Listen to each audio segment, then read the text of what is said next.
Hi there. Welcome to Tech Talk Weekly. I'm Bob from Creation Station. This is our weekly show where we give you 4 or 5, most times we're going to give you about 5 stories, something cool and interesting in the technology and science world. If there's a story you want to submit, reach out, creationstation@broward.org. We got some 3 listener stories this week. So thank you guys all very much. Can't use one of them because it was from January, but it was a space one. So thank you for looking out for us. Miss Aaliyah, how are you doing today? Hello. I'm doing all right. So tell us, you're from Maine Library at the Yes. Creation Station there. You've only been working there for a short time, right? About over a month now. Yeah. Over a month. Oh, she's an old timer now. She knows everything. So tell us about the kind of stuff that you've been learning your first month.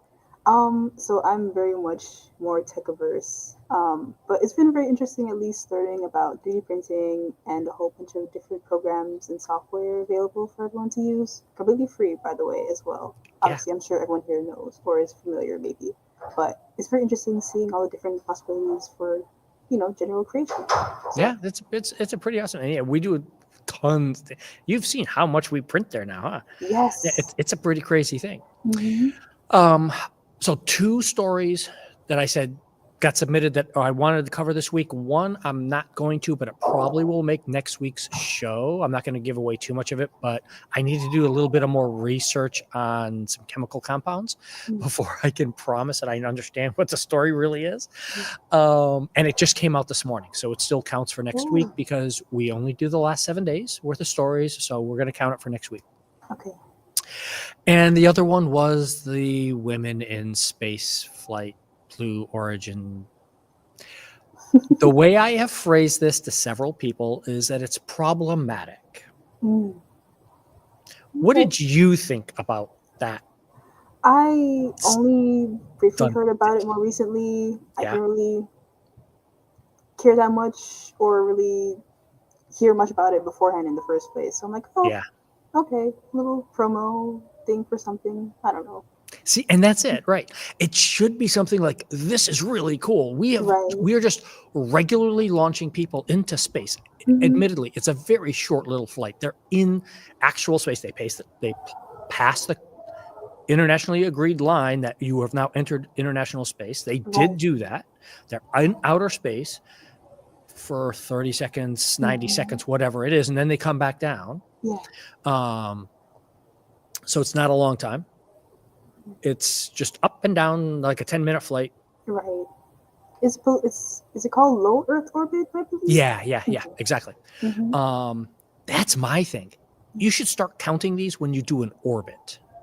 Like, don't count this kind of stuff that's just like this little... Just a little brief, like... Well, and part of it is, and we'll get onto our real stories in a second here, part of this is what was happening in Paris in the late 1800s, early 1900s with balloon flights. The first balloon flights were, we're going to tie you to a balloon. You're going to float up over Paris. You're going to see the city, and then we're going to bring you back down. And people said, oh my gosh, you're an aeronaut. You are the old-fashioned words for people going up like that. That's what we've got now with space. And I really wish we could find a way to like more formalize, like, okay, you're a tourist, you did a little hop, you went into space because you orbited the planet at least once, you spent time on the space station as a scientist, you're an astronaut, these sorts of different things. Yeah. I believe it was led to like some discussion about potential like future space tourism, obviously. Yeah. A whole bunch of you got an extra couple $100,000 to drop on a 10-minute flight? I wish. I still wouldn't care if I would be brave enough for that. So we have another space story-ish thing, science fiction space type of thing. Do you know who Douglas Adams is? I don't. Science fiction author? I don't believe so. He wrote Hitchhiker's Guide to the Galaxy. Okay. And that is one of the comments on this article are worth reading because people started quoting him on all sorts of fun things because he wrote a book called So Long and Thanks for All the Fish because the dolphins leave Earth and take off. Because they're fed up. And they tried to warn us and we couldn't understand what was happening. Google the real story is that Google has developed an AI model to talk to dolphins. Oh, Real, serious, not science fiction. This is really happening, folks. Now, I know the first thought in your mind is, wait a minute, AI screws things up all the time, and now we're going to screw it up talking to dolphins? This was only trained on dolphin sounds. No words, no English, no nothing. Just dolphin sounds. And only on one species of dolphins, a spotted dolphin, which is here in the Atlantic, along with a bottlenose dolphin that everybody's kind of familiar with. By the way, if you don't ever look at our links in the chat, you probably should go look and see, because my question was, can they run a fade route? And you'll get that joke maybe someday. Don't worry, it's not a good one. But so what happens here is, and as you scroll on down, we can show you an image of, here we go. Here's the actual speech patterns. On the left are the speech patterns of an actual dolphin. On the right, those vague little ups and downs, those are the speech patterns from the AI using dolphin language-ish sounds, at least, to communicate. Open model. Anyone can go download and use this thing if you happen to have dolphins in your backyard. So some people in Florida and the Caribbean here, Bahamas, there's a big thing in the Bahamas, big things down in Key West. So, but you can go do this, and then we're going to be able to prove whether dolphins can actually speak. I don't know. Like, at least with, I mean, it's very interesting, and hopefully it's an actual thing we can use in the future. But I mean, in terms of AI, you know, I feel like there's still a bit more issues and kinks we'd have to go through, especially with generative AI, to even have this as an actual tool. I know. The potential is there, though, I will say. Doesn't it feel weird? It's just like, huh. Soon, like, maybe. And by the way, some of you out there might be wondering, like, wait a minute, of course dolphins can speak. No, they don't necessarily speak. They make intelligent sounds. There's another example of corvids, sorry, wrong word there, who have specialized whistles and calls for individual people or things that they see. That doesn't mean they have language. They just means they can recognize stuff. This is a test to see if dolphins actually have language. Can you say, okay, here's the red ball, here's the hoop, here's the thing, and put these together into a pattern and speak out as a language? And at what level is that? Because it's obvious they've got some kind of language going on, and it's whether they have something we can definitively understand. So it's really cool. Oh, absolutely. It is. I got a friend who's not into dolphins at all. She's pretty pissed off about dolphins in general, and not for the reason that we haven't won a football game, playoff game. We haven't won a playoff game in forever, but she's got other issues, at least with dolphins. Sure. Now, this other story is from a different person. This was not a listener story per se, but I'm going to count it sort of like that. This show has just been like everybody was filling me in this week. You read this story. Tell me, in the pre-show, we started talking about this already. Tell me the cool part about this story here. So they find these new dinosaur tracks out there in British Columbia. Tell me. Essentially, we've only discovered like a completely new dinosaur that we hadn't known existed. We found previous dinosaurs around this specific time period that were similar, but apparently there's like a huge time gap between a certain, I forget the specific details, but they were able to match this specific dinosaur with the missing time gap of like missing information about these dinosaurs, and also found a new species, essentially. Yeah, that's the craziest thing to me. So, in brief, ankylosaurs, which is the type of dinosaur this is, and there's individual types, there are individual species of dinosaurs inside of the ankylosaur grouping family, I think it's called. Is it a family or a genus? I'm not sure, but somebody will correct me in the notes later on. So up in British Columbia and in Alberta, there's this huge area of all these dinosaur tracks where ankylosaurs were very popular.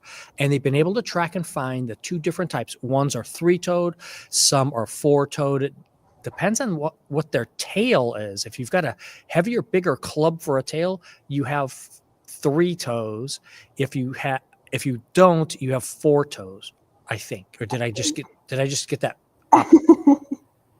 I'm gonna see if I can find it. You know what? Again, somebody will correct me in the notes. This gives you folks time to go to the comments and leave us a comment. But they found a brand new species of dinosaur by going through the tracks and figuring out that, wait, we don't know what made these tracks, but they're ankylosaur tracks. They're three-toed ankylosaurs, which means they're from the Cretaceous, which after the Jurassic, and all just crazy stuff from just a handful of tracks that they were able to go like, oh, wait, hey. And it's just a dad and his kids. Now, the dad happens to be a scientist, but it's just they were out there looking at tracks all the time because they think it's a cool thing to go see. And then they were like, wait a minute. And they did some really careful investigation and found this. So you can go do this kind of citizen science stuff. April is Citizen Science Month. Go. Now, I'm not saying we're going to find a new type of dinosaur, but we should go find something. Maybe. Who knows? I know. We'll find crazy, crazy stuff. Okay, done with all the animal stories for the day. I do have one this is a Bob story. I am into this one right now. And I know, Aaliyah, you're probably like, what the heck is he talking about? You can do carpentry without any tape measures or pencils now because there is this new AR app. It's the Augmented Carpentry System. Basically what it does is it takes a small tablet, iPad, etc., mounts it, you run some special software on it, and you have to do some markings on the wood, which is the drawback for me. You have to still use these marker stickers. Oh, for some reason I assumed it would just be like, well, I guess that makes sense. Like, exactly. It does show you where to actually do the markings. It shouldn't. This is the trick. This is where this is a crutch. It should be able to just fill my pieces of wood. Here's my 6 pieces of wood that I have. Here's the design. Now tell me what to cut where, when. Right. And instead, you actually have to mark each piece of wood with a special tape so that it knows which piece of wood you're referring to when you're scanning it with the saw. Okay. Because it works right with the saw, the router, the drill, whatever is mounted on your device on a little I forget what tripod. It's just a little we've got these in the creation station, these little Joby type tripod things that wrap around. And it just, you can see right here where it wraps right around your saw, your miter saw, your whatever you're doing. And you just follow the track with your screen and it just cuts things the correct way. Right. Okay. Yeah. In whichever order, because if you've never done carpentry, sometimes you have to cut things in a slightly different order than you would naturally think, because you have to cut down and do depths and all these other things, and it can handle all of those things for the entire project for you. It's going to save a tremendous amount of time for amateur woodworkers like me. I mean, I'm slightly above amateur, I suppose, but I build all my own, some of my own furniture. You get into tricky stuff because how much time and effort you put into it and learn to do all these things, and could you just buy the thing in the store cheaper? And I go over this with my wife all the time. But it does, at least, I'm sure, it reduces a whole bunch of human error in measuring out everything. Yes. No, that's the biggest thing. How do you transfer those marks? How do you get those measurements? This takes all of that away. I'm still going to have the pencil in my mouth as I'm clenching down on something cutting. But I am looking forward to this thing. This is out and available for you to go out and use right now. It's not popular. It's still kind of expensive and kludgy looking, but it's getting there. And we can go start making my new bookcases. Not tomorrow. Not this summer. I'm putting it on. I'm not building any bookcases this summer. No. What we are going to be building, and we have 2 supply chain tariff stories here. And I know you're like, Bob, I came to your show to escape tariffs. Sorry. Today we're talking tariffs a little bit. Because it's robots. Have you seen the humanoid robots walking around, Aaliyah? Have you seen like the videos and stuff of that, like Boston Dynamics and Oh, of the people course. in the I Tesla? actually love watching them. Aren't It's they? so interesting. They're amazing. It does delve a bit into uncanny valley at times, but otherwise, it's Yeah. still very cool. So they all use actuators. They use these little round joint things in all of their joints. It's specialized. Effectively, it is a specialized screw that goes into an actuator that allows it to maneuver more like a regular wrist or elbow joint, etc. Right. The bigger, the more expensive, the more flexible your robot is, the more of these you need. Guess which country makes these screws? China. There we go.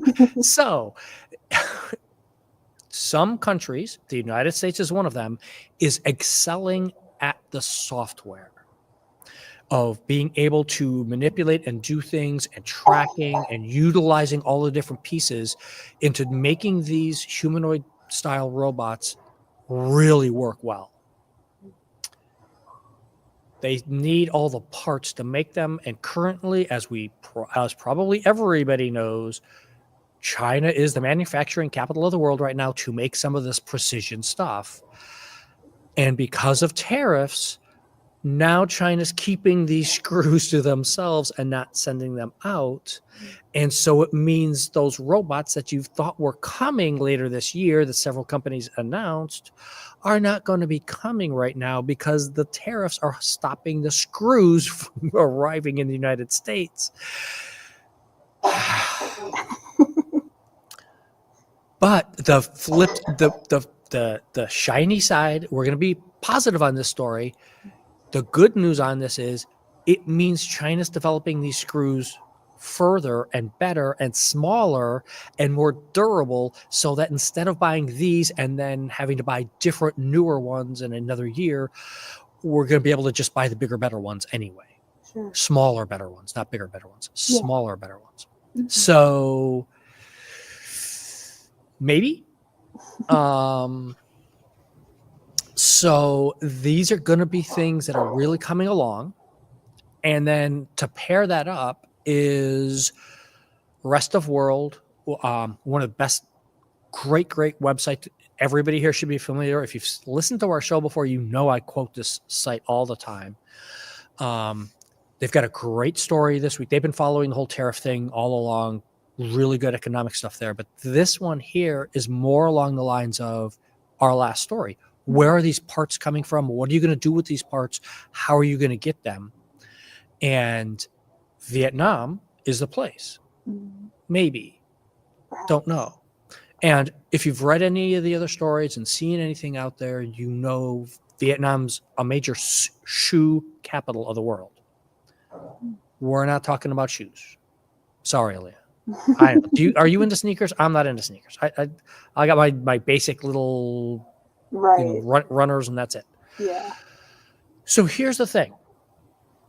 There is a section, one little section in Vietnam, Bac Ninh, which took in $5.12 billion of tech investment from Apple, from Google, from all these people 10 years ago, almost 10 years ago, under the first Trump administration, as they were rebuilding a tech, or from scratch, building a brand new tech hub in northern Vietnam because of the original Trump tariffs in his first term against China, and they were moving manufacturing out of China to Vietnam, Apple, etc. and that. But now Vietnam is under the same and then wasn't, and then might be, we don't know, tariff schemes for that. So now this is happening again. So as your point that you made in the last story, we all think we're just getting our stuff from China because we all just think of it as Southeast Asia is all China, right, and they do all that. Mm-hmm. And it's not. There's a lot of countries there. Mm-hmm. And these different countries are building a lot of stuff that we are using and or very similar to what the North American trade agreements are, where the old NAFTA and the new USMCA where a car is made in Detroit or Michigan or Tennessee, and parts come from Canada or Mexico and then go back and forth across borders and everything. Right. That's the same thing that's happening over there Yeah. with those robot screws, with the various different pieces of what's going on and what they're making. Mhm. And they're trying to figure out how they're going to make this juggle to fit tech needs, which is what I'm concerned about, especially on this show. Here's Mhm. how our tech is going to get fulfilled by bringing these 17 different countries together and getting them all to work together. It's Plus protecting trade, plus protecting sources and materials, like our robot story. You need parts from here, you need software from another place, and who's going to, I don't know. These two stories are like, they were like right in our target thing, and I'm like, but there's no answers. yeah. I kind of like this, like the previous stories. Here, this is an answer. This is what works. Mm. And here we've got like two stories that are like, yeah, these are very cool tech stories, very on target for this is what we need to do. But yeah, I don't. Yeah, Sorry. it's an office setting. We know this. So what's going to happen with all this kind of stuff? Hello? And so a lot of people might be thinking that like Apple does almost all their iPads in Vietnam now. Mm. If you didn't know these things, that's why we got the links in the story for you. Go follow up. Yeah, previously before I were able to review all these stories, I wasn't even aware that at least Vietnam became at least much bigger in production for all these parts considering. Yeah. So it's interesting to see how that will turn out, at least in the next couple of years and so on. Yeah, I mean, this is not a story that's going to be over next week. This is going to take months or years, like you said, and we'll figure this all out sooner or later. I hope. I want the robots. I want someone to come do my dishes for me. Very humanoid robots. Who's not going to cost $40,000? If Mm. somebody's taken my robots class before, yeah, I showed you the Samsung dishwasher robot that's $40,000, and I'd rather buy a car than a $40,000 dishwasher. In any case, thank you so much, Miss Aaliyah, for being here. We're just running right over on as we ramble today. Sure, no worries. If there is a library or librarian you'd like to see featured on the show, hit like and subscribe and send us a thing, creationstation@broward.org. And we'll see everybody next week. Have fun.